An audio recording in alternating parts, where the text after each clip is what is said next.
మీ business ఏదైనా మీ ఊర్లో promotion చేయాలంటే అది సుమన్ టీవీతోనే సాధ్యం. ఇప్పుడే సంప్రదించండి.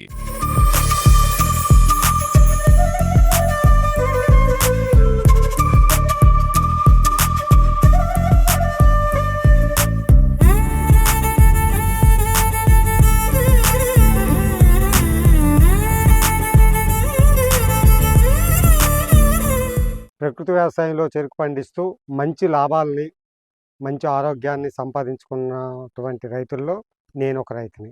నేను ఈ ప్రకృతి వ్యవసాయం 8 సంవత్సరాల నుంచి చేస్తున్నాం. దీనికి కారణం అప్పుడు ప్రకృతి వ్యవసాయ department zero budget national farming, అది ఇప్పుడు ఏపీసీఎన్ఎఫ్ ప్రాజెక్టు.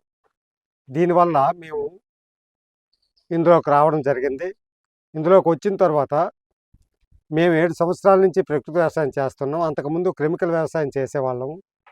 కెమికల్ వ్యవసాయం చేసేటప్పుడు మాకు వచ్చినటువంటి ఆదాయం కానీ తక్కువ, అలాగే ఆరోగ్యం కూడా తక్కువ మేము చేసేటప్పుడు. అది అది అధిగమించుకొని చాలా ఇబ్బందులు పడుతూ, గిట్టుబాటు ధర లేక, పెట్టుబడులకి డబ్బులు లేక చాలా అవస్థలు పడుతూ, చేయలేక, ఉండలేక, ఎవరి పనికైనా పోలేక ఇబ్బందులు పడేవాళ్ళం. ఎందుకంటే మేము సన్నకారు రైతులు, ఒక 3 ఎకరాల రైతులు, చాలా ఇబ్బందులు పడేవాళ్ళం. అదే పరిస్థితుల్లో మేము ఈ 2017లో ఈ ప్రకృతి వ్యవసాయం మొదలుపెట్టామంటే కారణం పాలేకర్ గారి సమావేశాలు తిరుపతిలో, కాకినాడలో జరిగేటప్పుడు మేము హాజరు కావడం జరిగింది. ఆ సమావేశాలకు వెళ్ళినప్పుడు ఆయన చెప్పేది మాకు కొంతవరకు చాలా మంచిది అనిపించింది. అక్కడి నుంచి వచ్చిన తర్వాత మాకున్నటువంటి పొలం మొత్తాన్ని ప్రకృతి వ్యవసాయం చేయాలనే సంకల్పంతో మేము ప్రకృతి వ్యవసాయం వైపు అడుగులు వేసి చేయడం జరిగింది. ఈ ప్రకృతి వ్యవసాయం ఫస్ట్ చేసేటప్పుడు కూడా 2-3 సంవత్సరాలు కొంచెం ఇబ్బందులు పడ్డాం.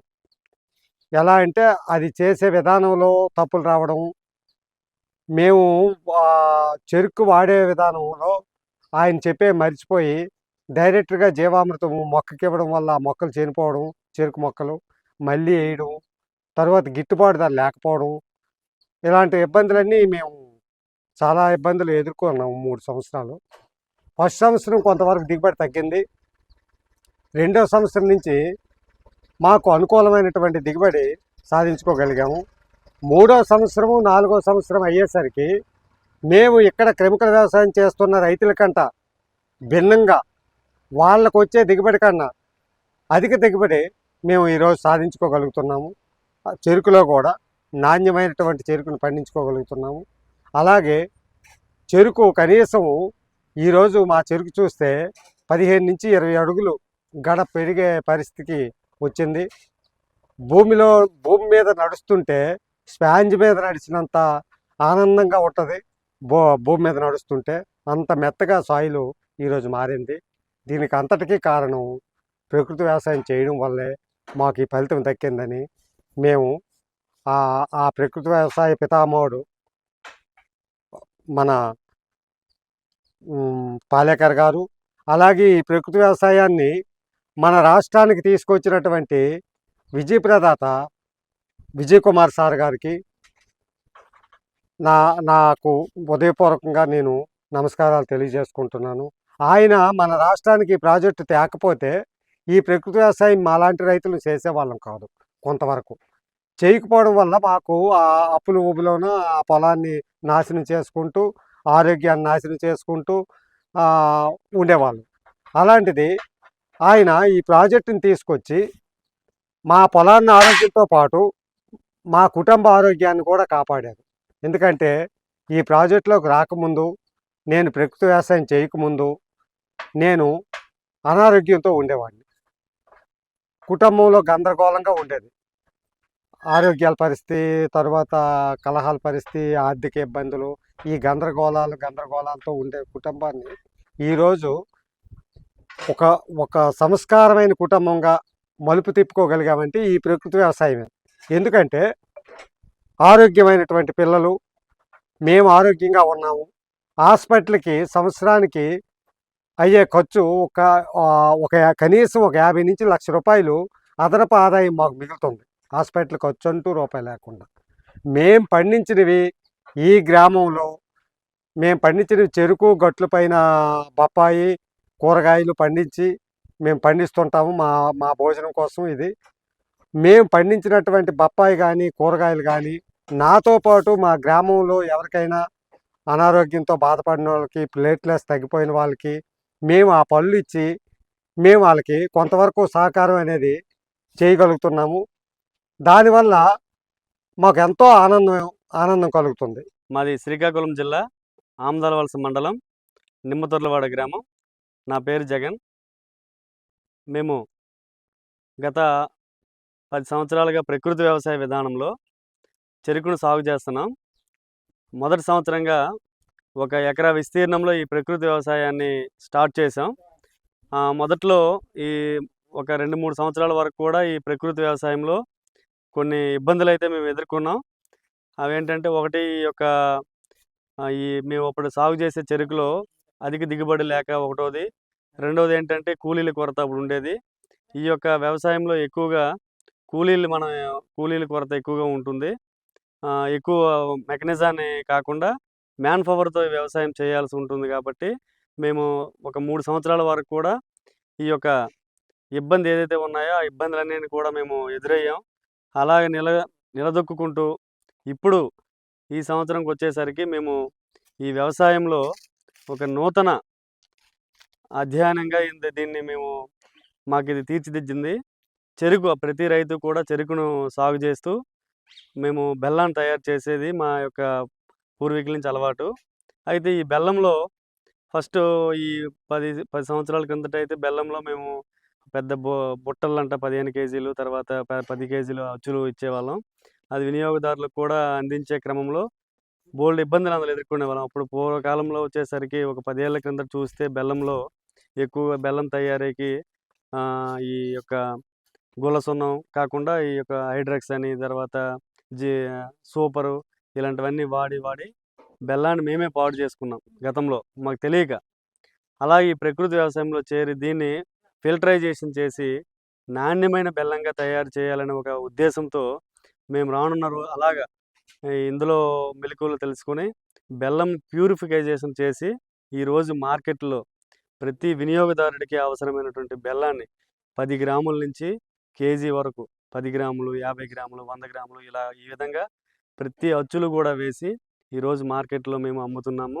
వినియోగదారుడికి కావాల్సినటువంటి నాణ్యమైన బెల్లం ఈరోజు మేము అందించగలుగుతున్నామంటే దానికి కారణం ఈ ప్రకృతి వ్యవసాయం అని మేము ధైర్యంగా చెప్తున్నాము. ఎందుకంటే గతంలో చూసుకున్నట్లయితే ఈ కెమికల్ వ్యవసాయం చేసి బెల్లం తయారు చేసి తయారు చేసిన రైతులను కూడా మేమే. ఇప్పుడు ఈ ప్రకృతి వ్యవసాయంలో ఇది ఒక కొత్త విధానం. ఇందులో ఏంటంటే ఎటువంటి రసాయనాలు వాడవసరం లేదు. స్వచ్ఛతతో కూడినటువంటి చెరుకు, అసలు చెరుకు అనేదే స్వచ్ఛత. ఈ చెరుకును మేమే పాడు చేసుకొని మళ్ళీ తెలియక మళ్ళీ మేము దాన్ని అభివృద్ధి చేసుకొని ఈరోజు చెరుకుని దాని ఒరిజినాలిటీ ఏ విధంగా ఉందో ఆ చెరుకుతో మేము తయారు చేసి ఈరోజు బెల్లాన్ని ప్యూరిఫై చేసి మార్కెట్లకు వినియోగదారులకు అందిస్తున్నాం. ఈ విధానంలో ఈ చెరుకు పండించి దాన్ని బెల్లం తయారు చేసే విధానంలో అనేక రకాలైనటువంటి మెలకువలు తెలుసుకొని మా ప్రాంతంలో ఇక్కడ ఈ ధరణి గో ఆధారిత క్షేత్రంలో ఒక ప్రయోగాత్మకంగా ఇక్కడ చూసినట్లయితే ఒక క్వాలిటీగా తయారు చేసి ఈరోజు వినియోగదారులకు అందించగలుగుతున్నాం. అది చాలా గర్వకారణం మాకు. అది ఇంతటి కృషికి మాకు ఇందులో రావడానికి ప్రధాన ఉద్దేశం ఏంటంటే ఈ ప్రకృతి వ్యవసాయం. ప్రతి రైతు కూడా ఈ ప్రకృతి వ్యవసాయంలో తాను పండించి పంటల్ని భావితరాల వారికి అందించినట్లయితే మంచి బంగారు భవిష్యత్తు వాళ్ళకు ఉంటుంది. ఎందుకంటే ఎక్కడా కూడా ఇప్పుడు నాణ్యత లేకుండా ఉన్నటువంటి ఆహారం మనకు లభిస్తుంది. దీని ద్వారా ఏంటవుతుందంటే మనమే కోరుండి ఆహారాన్ని పండిస్తున్నాం. దాని వినియోగదారులు వాడి జబ్బులు తెచ్చుకుంటున్నారు.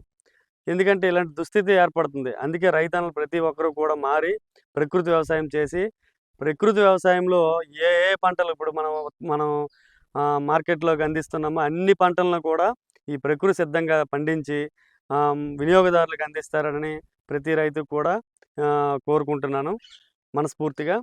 ఇందులో మేము చూసుకున్నట్లయితే ఈరోజు ఇక్కడ ఈ బెల్లం వచ్చేసరికి బెల్లం అనేది ప్రతి ఒక్కరూ తయారు చేస్తారు. కానీ ఆ బెల్లం తయారు చేసేలో ప్రధాన పాత్ర ఏంటంటే, ఎటువంటి ఎరువులు, పురుగు మందులు గానీ ఏం అవసరం లేదు. బెల్లం తయారీలో కూడా ఒక రాళ్ళ సున్నం, గుల్ల సున్నం ఉంటది. ఈ గుల్ల సున్నాన్ని డైరెక్ట్‌గా వేయకుండా ఒక పాత్రలో కలుపుకొని ఈ సున్నం ఒక కేజీ సున్నం ఒక 5 లీటర్ల నీటిలో కలిపి ఈ సున్నపు నీరుని దఫదఫాలుగా వేసుకుంటే ఆ యొక్క చెరుకు జ్యూస్ నుంచి మొలాసెస్ వస్తది. అది కలెక్ట్ చేసిన ప్రతిసారి కూడా ప్యూరిఫై చేసినవుతుంది. అయ్యి అది ఫైనల్‌గా వచ్చేసరికి 2 గంటలన్నర తర్వాత మంచి నాణ్యమైన బెల్లం వస్తది. దీనికి ఎటువంటి అడిషనల్‌గా ఈ యొక్క హైడ్రాక్స్ పౌడర్ గానీ, లేకపోతే సూపర్ గానీ, సూపర్ ఫాస్ఫేట్ గానీ ఎటువంటి ఏమి యాడ్ చేయవసరం లేదు. ఆ యొక్క దానికి వచ్చే ఒక తెట్టు లాంటిదొస్తది ఆ కుల్లు. ఆ కుల్లుని గానీ మనం బాగా తీసినట్లయితే మనకు మంచి బెల్లం వస్తది. ఇంకోటేంటంటే పెనాల నుంచి వేరే పెనానికి షిఫ్ట్ చేసినప్పుడు ఫిల్టరైజేషన్ బాగుండాలి.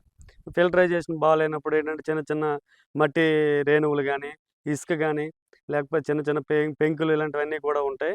అవి వినియోగదారులకి యొక్క బెల్లంలో ఉండడం వల్ల బెల్లం యొక్క నాణ్యత కోల్పోతాయి. అందుకే ఇలాంటివన్నీ ఫిల్టరైజేషన్ చేసి వినియోగదారులకు అందించినట్లయితే అందిస్తే ఇంకా బావుంటుంది. ఆ విధానంలోనే మేము తయారు చేస్తున్నాము. ఇంకా రానున్న రోజుల్లో ఇంకా దీన్ని అభివృద్ధి చేసి వినియోగదారుడికి అవసరమైనటువంటి ప్రతి చిన్న క్యూబ్స్ ఇప్పుడు టీ పాయింట్లున్నాయి. ఇప్పుడు ఒక టీ కావాలంటే ఒక ఫ్యామిలీ ఎంతమంది నలుగురుంటారు. ఆ నలుగురికి ఒక 10 గ్రాములు ఒక టీకి సరిపోతుంది అనే ఉద్దేశంతో ఇప్పుడు 10 గ్రాములు కూడా మేమేస్తున్నాం. ఇది చిన్న చాక్లెట్‌లా ఉంటాయి. అలాగే చిన్న పిల్లలకి డైరీ మిల్క్ అని ఇలాంటివి అలవాటు చేయకుండా చిన్న బెల్లం నువ్వుండలు కలిపి ఒక చిన్న చిన్న 10 గ్రాముల చాక్లెట్‌లా చేసి ఇస్తే ఆళ్ళకి మంచి ఆరోగ్యం ఉంటుంది. పౌష్టికాహారం అందించినట్లు ఉంటుందనే ఉద్దేశంతో ఈ కార్యక్రమాన్ని దామోదర్ గారి ఆధ్వర్యంలో మేము స్టార్ట్ చేసాం.